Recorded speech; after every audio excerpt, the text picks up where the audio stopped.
I All agree. I right. think that one of the main I think that's probably the worst part about the scandal is the doubt.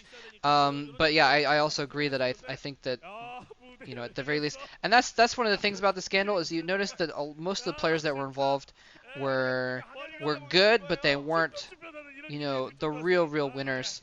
They were good enough to be favored such that it made sense to pay them to lose, but you know, I'm glad that none of the really top players, your Bisu, your Jaedong, your Flash, were not called into question because I think we can.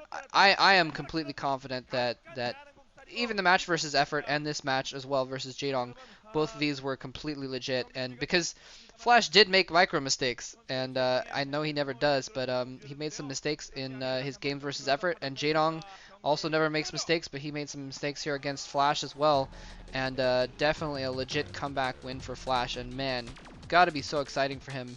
And there he was, that was him hugging his parents there at the end. Unfortunately, I don't have any video of the ending ceremonies or anything like that, so you're probably watching this on a repeat of game 2 or something like that, just because we needed some video. But yeah, absolutely amazing series. And like you said, even though it wasn't a crazy back and forth series with an epic game 5, you're right. Each game had its own flair, and each game was very, very exciting. So I think it was definitely a worthy MSL finals. Yeah, it certainly wasn't Justin against, I don't know, Backhoe or something. Although Backhoe came good towards the end. Oh, he came good towards the end. He came good through the back door. But yeah, I mean, if you look at each game individually in the three-game series, there were moments of brilliance through each game. I mean, in game one, um, the way Jaedong first fooled Flash into building all those defenses, but the Mutalisk never arrived, and Jaedong almost got away with it. And Flash, if he hadn't, and Flash then did a double fake as well. He pulled his forces away from Jaedong's natural, let Jaedong believe that he was going for that expansion, and he pulled away just long enough for Jaedong's Mutalisk to get out of the way. Because if Jaedong still had those Mutalisks at his natural, if they hadn't had to arrive later on, and he would have been able to use them in conjunction with the fuelings that he had there, with the Defiler that he had there, he might have been able to hold Flash off and save his natural, but he wasn't able to. And then Flash went and dropped it as well. So there was a lot of brilliant tactical play by Flash in that game and by Jaedong, and a careless second by Jaedong, really giving Flash that window of opportunity to clinch the game. So you've got to give. I mean, of course, we're watching both sides of the game, so it's easy for us to say that Jaedong made a mistake, and maybe Jaedong felt that that was the end of the attack from Flash, and that Flash would perhaps try to do the typical thing in that sort of situation where you've kind of failed to break the natural, maybe consolidate, get another expansion going, and try and prepare for the onslaught to come from Jaedong and settle in for a longer game. And perhaps Jaedong felt that that was what was going to be the pattern of the game. He didn't feel that Flash would necessarily keep putting the pressure on, and thought that perhaps Flash might try and entrench his position a bit more, and Flash outwitted him there. So I think it was still a really great game of StarCraft. Yeah, you're right. In hindsight, I guess it is easy to say that Jaedong may have made a mistake, but it's a gamble. I mean, you always have to gamble in StarCraft between going for building your economy and your tech or making sure you have units on the ground. And it's a back and forth in every situation. I mean, that's kind of how the game plays out in general. It's why the builds have developed the way they have, because it's a balance between those two. Um, and Jaedong he thought, and I think part of it was because he did hold things off, and he felt he was safe, but also he had a few units. He still had some Zerglings. He still had a couple Defilers around, but they just weren't in the right place at the right time. When Flash went in for that secondary attack, that second attack, he didn't have anything at his natural expansion. He was completely open. He just had a couple Sunkens left. His Defiler was not there. His Lings were not there. And so he didn't have anything there, and he had some around, but I just don't know where they were at the time. They may have died in the field with Jaedong trying to put more pressure on him or something like that. So yeah, it was just being caught a little bit off guard by that attack, and I think he probably, I mean, in another situation, if Flash had attacked a little bit differently at a little bit different timing, then well, if he'd attacked a little bit later, Jaedong would have had an Ultralisk underneath Swarm. But if he'd attacked earlier, he might have had his Defiler still there, so it was a little bit of luck going on there. But Flash, he is just that good at picking his timings, and I do think that he probably knew what was going on in Jaedong's base and made that attack intentionally at that moment, just before Ultras were going to come in. Jaedong, teched like crazy. That was insane. He put down Evo Chambers and two Defiler mounds, got Plague and Consume at the same time, and got his ground upgrades before he had any ground units, such that when his Ultras popped out, they had level 3 Carapace already, which was ridiculous. But anyway, yeah, it just didn't pay off for him. But yeah, like you said, each game did have its own flair, and at the very least, it wasn't a complete rollover. There were definitely times in each game where either player could have won. Well, yeah, that's true. I mean, even in game two, I think Flash deserves a lot of credit because he really, I Well, mean, yeah, Jaedong kind of saw what was coming, but he just couldn't handle it, and Flash just executed that build perfectly. I do feel that throughout the series, Jaedong played a little bit I mean, it's difficult when you have two players who are equally good. Which player should play to their strengths? Ideally, you should play to your own strengths, but I think sometimes you have to be smart, like Effort was, and realize that you have a better chance of beating your opponent, even if you consider even if it means sacrificing your own strength somewhat to play a game that makes them uncomfortable, that takes them out of their comfort zone. Because Flash looked really at odds when he was playing against Effort, when Effort was being the aggressor and not allowing Flash to settle down into a mid-late game sort of situation and ending the games quickly. And that just wasn't a situation Flash was comfortable with. He was used to playing the game his own way at his own pace, and he didn't like having the game dictated to him. And it showed. He buckled under the pressure, and Effort won. And Jaedong, I feel, yes, Jaedong can do the whole macro thing. If anyone can, he can.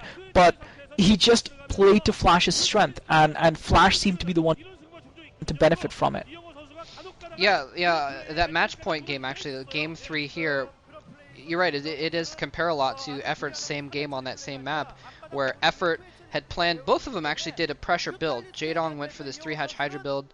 I still can't believe I didn't realize there was no lair until until the attack was imminent.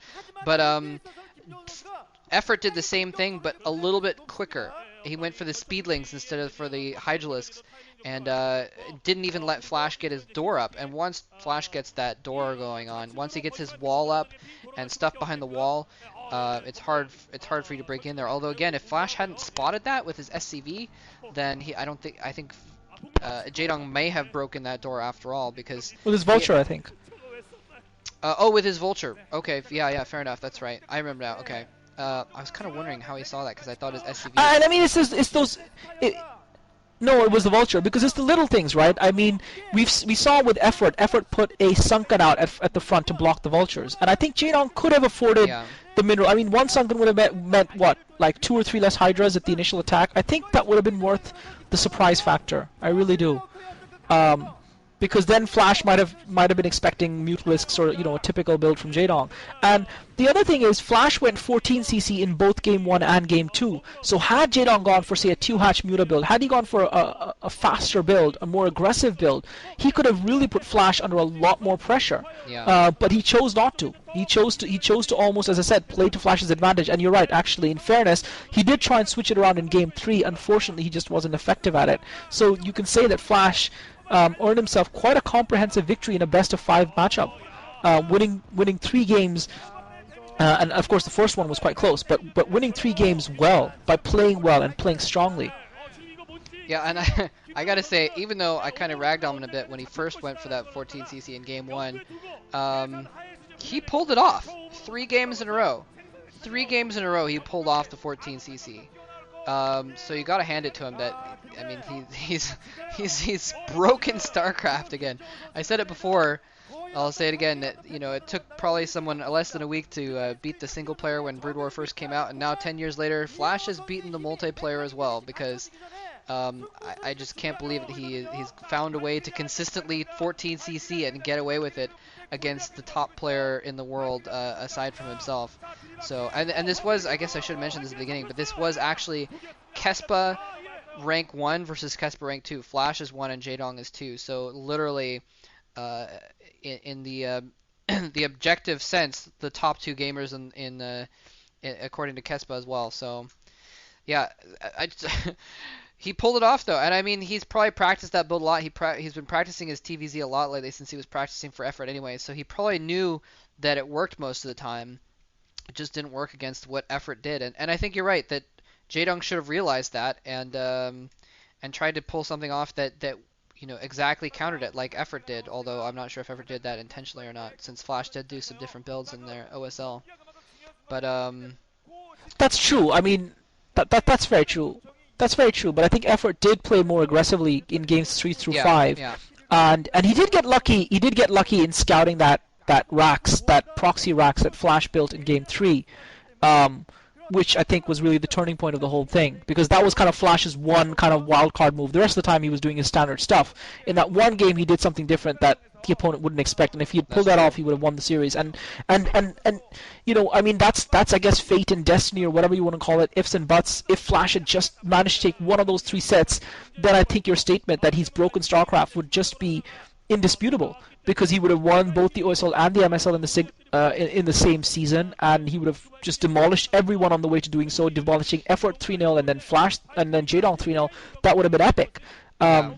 And I suppose in a way it's fair and right that StarCraft 2 is now coming around the corner to replace Brood War, because I think there has sort of been a sense that perhaps some of the builds are getting regularized and getting stale, and we're no longer having these new innovative builds being discovered like by players like Bisu and all the other players, and we've kind of resulted in almost a stagnation where before we didn't really have a period of dominance where there were players like both Flash and Jaedong who were dominant for so long. I mean, you had players like, I guess, Boxer had his reign, and then Nada had his reign, but there's always someone coming up to replace the players, and Flash and Jaedong have just been so consistent for so long. I think that really speaks volumes. Yeah, I think that's actually a good point to make. That StarCraft has almost seemed to maybe have run its course, and at the very least, it's even if it hasn't run its course, it'll be nice to have something new going on here with StarCraft 2. So, and then of course, like we mentioned kind of at the beginning, we're not even sure what's going to happen. With the Brood War leagues when StarCraft 2 comes out, there could be, who knows what's going to happen at that point. If there's even going to be any more Brood War leagues, they may just decide to shut down. I'm not sure, but I don't know. I think they'll I still go think for a I little think they bit. probably will. They might try. I think they might try. I think they'll obviously have the one that's going on now, and I think, well, there might be one more after that. And I think at that stage their audience will probably start to tail off as people make the switch to StarCraft 2, because that's what all the kids are going to Yeah. be playing, and that's what they're going to be want to be watching. And Blizzard are seem to be keen on getting involved in the esports arena, seem to be keen to be a major player on the esports scene, and they're putting their weight behind StarCraft 2 with GOM, and I think they're gonna flush the scene with it, and it's gonna be everywhere, and it's gonna be worldwide. So whether or not StarCraft 2 has the magic of Brood War, because you've seen games become big and popular and become esports. We've seen it with Quake and Counter-Strike and everything else, but no game has had the lasting power that StarCraft has had to be able to capture the imagination of an entire country the way StarCraft Brood War has had. And whether or not the same magic concoction, the same alchemy, the same arcane mystery is there, that spark within StarCraft 2, I don't know. We'll have to wait and see. We really will have to wait and see. But if esports is ever going to take off worldwide, I think StarCraft 2 is its best bet for that to happen. Yeah, and I think it's not that crazy of a concept right now either, because we have a confluence right now of a lot of different communities coming together. We've got StarCraft players obviously are switching to StarCraft 2. You've got some major Warcraft 3 players. There's already some Korean pros like Tester, who was a sort of a low-level pro gamer in the Korean scene.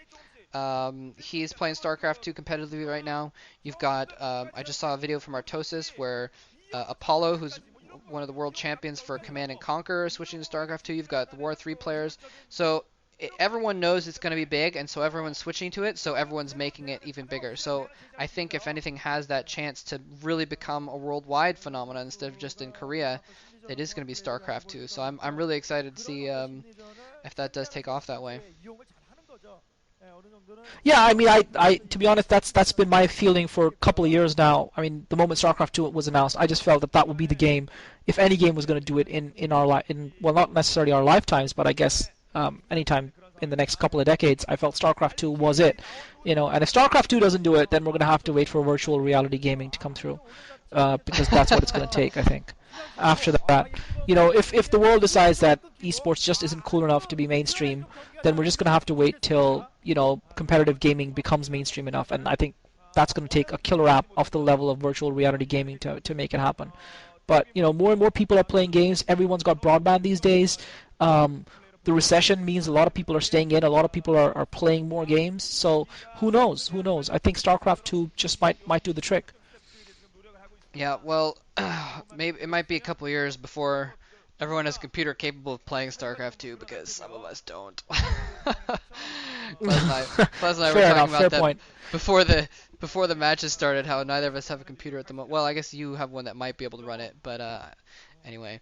But it's one of the things that's made Brood War, I think, even more ubiquitous is the fact that you know everyone can run it because it's such an old game by now that everyone can play it on any system. So I don't know if that'll have anything to do with That's it. true. To be honest, it probably That's won't at the competitive level though. I wanted to ask you if we had a little bit of time still to chat, Moltrap, about your opinion about the whole betting scandal stuff that's been going on. I know we talked a little bit about it before, but I wanted to ask your opinion about why you think it happened. I don't know. I'm to be honest, I am still shocked that it did happen. I mean, I, I don't know. It seems just crazy, especially because it didn't seem like from the undetailed reports at least, it didn't seem like the players were making a ton of money off of these game throwings. So, I mean, especially these were the players that, like I said, they weren't the top, but they were making substantial money from StarCraft, and so it's kind of weird that they would take, only sometimes several $100s to throw a game, and sometimes they were just pro league matches, I think. But I don't know. It's pretty crazy.